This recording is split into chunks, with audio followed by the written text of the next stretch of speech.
Hi അസ്സാം വലൈക്കും. നല്ല ടേസ്റ്റി ആയിട്ടുള്ള കുട്ടികൾക്കൊക്കെ വീട്ടിൽ തന്നെ തയ്യാറാക്കി കൊടുക്കാൻ പറ്റിയിട്ടുള്ള മുട്ട പപ്സിൻ്റെ റെസിപ്പിയാണ് കേട്ടോ അന്ന് ഞാൻ കാണിക്കുന്നത്.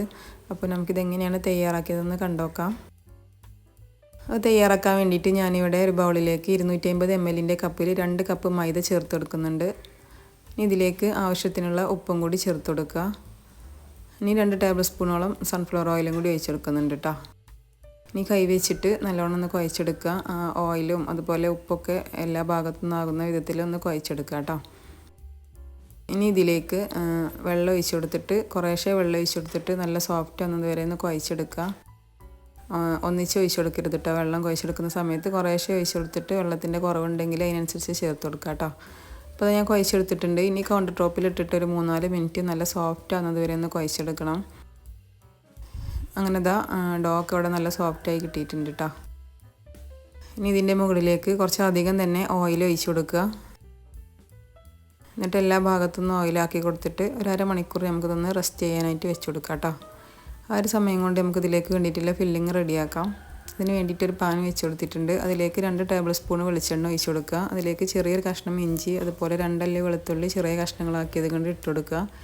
ഇനി 2 വലിയ സവാള ചെറിയ കഷ്ണങ്ങളാക്കിയിട്ട് നല്ല നൈസായിട്ട് കട്ട് ചെയ്തെടുത്തിട്ടുള്ളതാണ് കേട്ടോ. അതും കൂടി ചേർത്ത് കൊടുക്കുക. ആവശ്യത്തിനുള്ള ഉപ്പും കൂടി ഇട്ട് കൊടുത്തിട്ട് നല്ലോണം ഒന്ന് വഴറ്റിയെടുക്കുക. ഇനി ഇതിലേക്ക് പച്ചമുളക് ആവശ്യമുണ്ടെന്നുണ്ടെങ്കിൽ 2 പച്ചമുളക് ചെറിയ കഷ്ണങ്ങളാക്കിയിട്ട് ഇട്ട് കൊടുക്കുക. ഇപ്പോൾ ഉള്ളിയൊക്കെ നല്ലോണം ഒന്ന് വഴന്ന് ഇട്ടിട്ടുണ്ട്. ഇനി ഇതിലേക്ക് 1/4 ടീസ്പൂൺ മഞ്ഞൾപ്പൊടി, 1/2 ടീസ്പൂൺ മുളക് പൊടി, 1/2 ടീസ്പൂൺ മല്ലിപ്പൊടി, അതുപോലെ 1/2 ടീസ്പൂൺ ഗരം മസാലയും കൂടി ചേർത്ത് കൊടുക്കുക. എന്നിട്ട് ഇതിൻ്റെ പച്ചമണം മാറുന്നത് വരെ ഒന്ന് വഴറ്റിയെടുക്കുക കേട്ടോ.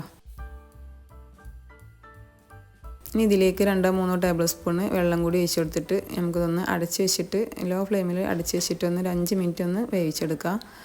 അങ്ങനെ നമ്മളെ ഉള്ളിയൊക്കെ നല്ല സോഫ്റ്റായി കിട്ടിയിട്ടുണ്ട്. ഈ ഒരു സമയത്ത് ഇതിലേക്ക് കുറച്ച് മല്ലിയിലയും കൂടി ഇട്ട് കൊടുത്തിട്ട് നമുക്ക് ഫ്ലെയിം ഓഫ് ആക്കിയിട്ട് മാറ്റി വെച്ച് കൊടുക്കാം കേട്ടോ. അപ്പോഴേക്കും നമ്മുടെ ഡോ ഒക്കെ നല്ല സോഫ്റ്റായിട്ട് കിട്ടിയിട്ടുണ്ട്. ഇനി കൗണ്ടർ ടോപ്പിൽ ഇട്ടിട്ട് കൈ വെച്ചിട്ട് നല്ലോണം ഒന്ന് പരത്തിയെടുക്കുക കേട്ടോ. കൈ വെച്ചിട്ട് തന്നെ പരത്തിയെടുത്താൽ മതി. അങ്ങനെ നല്ല നൈസായിട്ട് തന്നെ ഞാൻ പരത്തിയെടുത്തിട്ടുണ്ട്. ഇനി ഇതിൻ്റെ മുകളിലേക്ക് കുറച്ച് പൊടി ആക്കി കൊടുത്തിട്ട് അതുപോലെ ഒന്ന് മടക്കി കൊടുക്കുക കേട്ടോ. 2 സൈഡും അതുപോലെ 2 സൈഡല്ല 4 സൈഡും ഇതുപോലെ മടക്കി കൊടുക്കണം. ആദ്യം 2 സൈഡ് മടക്കി കൊടുക്കുക. എന്നിട്ട് വീണ്ടും കുറച്ച് പൊടി ഇട്ടെടുത്തിട്ട് ഈ സൈഡിൽ നിന്ന് ഇതുപോലെ ഇങ്ങോട്ടും അതുപോലെ ആ സൈഡിൽ നിന്ന് ഇങ്ങോട്ടും സെൻറ്റർ ഭാഗത്തേക്ക് മടക്കി കൊടുക്കുക കേട്ടോ. അങ്ങനെ വീണ്ടും നമുക്കിതൊന്നും കൂടി പരത്തിയെടുക്കണം. കൈ വെച്ചിട്ട് തന്നെ പരത്തിയെടുത്താൽ മതി കേട്ടോ.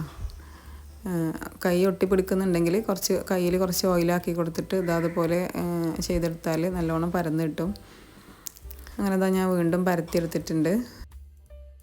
ഇനി ഇതിൻ്റെ മുകളിലേക്ക് കുറച്ച് പൊടിയും കൂടി ഇട്ട് കൊടുക്കുന്നുണ്ട് കേട്ടോ. എന്നിട്ട് നേരത്തെ നമ്മൾ മടക്കി കൊടുത്ത അതേപോലെ തന്നെ വീണ്ടും നമ്മളൊന്ന് മടക്കിയെടുക്കുക.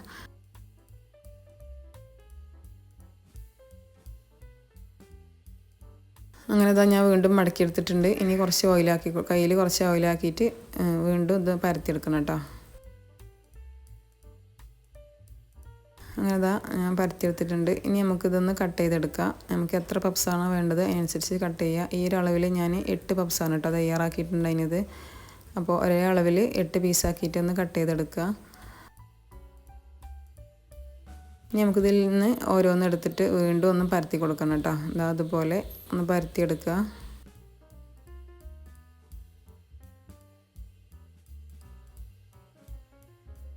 കയ്യിൽ കുറച്ച് ഓയിലാക്കി കൊടുത്താൽ പെട്ടെന്ന് തന്നെ പരന്ന് കിട്ടും കേട്ടോ.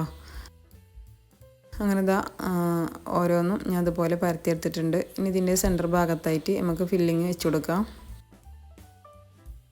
ഇനി ഈ ഒരു സമയം ഞാൻ മുട്ട പുഴുങ്ങി വെച്ചിട്ടുണ്ടായിരുന്നു കേട്ടോ. അതിൻ്റെ ഒരു കഷ്ണം അതിൻ്റെ ഒരു മുട്ടൻ്റെ പകുതിയാണ് കേട്ടോ എടുത്തിട്ടുള്ളത്.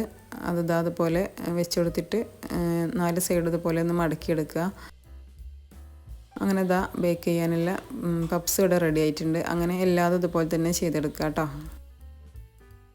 ഇനി ഞാനിത് ഒരു ബേക്കിംഗ് ട്രേയിലാണ് ബേക്ക് ചെയ്തെടുക്കുന്നത്. അതിൽ കുറച്ച് ഓയിലാക്കി കൊടുത്തിട്ടുണ്ട് കേട്ടോ. എന്നിട്ട് അതിലേക്ക് നമുക്ക് വെച്ച് കൊടുക്കുക. ഇനി ഇതിൻ്റെ മുകളിലായിട്ട് ഒരു ഗോൾഡൻ കളർ കിട്ടാൻ വേണ്ടിയിട്ട് ഒരു മുട്ടൻ്റെ മഞ്ഞ എടുത്തിട്ട് അതുപോലെ ഒന്ന് ബ്രഷ് ചെയ്ത് കൊടുക്കുന്നുണ്ട് കേട്ടോ. എല്ലാ പപ്സിൻ്റെ മുകളിലേക്കും ഇതുപോലെ ഒന്ന് ബ്രഷ് ചെയ്ത് കൊടുക്കുക. എന്നിട്ട് 10 മിനിറ്റ് പ്രീ ഹീറ്റ് ചെയ്ത ഓവണിൽ ഒരു അരമണിക്കൂർ നമുക്കിതൊന്ന് ബേക്ക് ചെയ്തെടുക്കാം കേട്ടോ. 2 ഫോയിലും ചൂടാക്കിയതിന് ശേഷം വേണം ബേക്ക് ചെയ്യാൻ വേണ്ടിയിട്ട്. അങ്ങനെ അടിപൊളി ടേസ്റ്റി ആയിട്ടുള്ള മക്കൾക്കൊക്കെ വീട്ടിലുണ്ടാക്കി കൊടുക്കാൻ പറ്റിയിട്ടുള്ള പപ്സ് റെഡി ആയിട്ടുണ്ട്.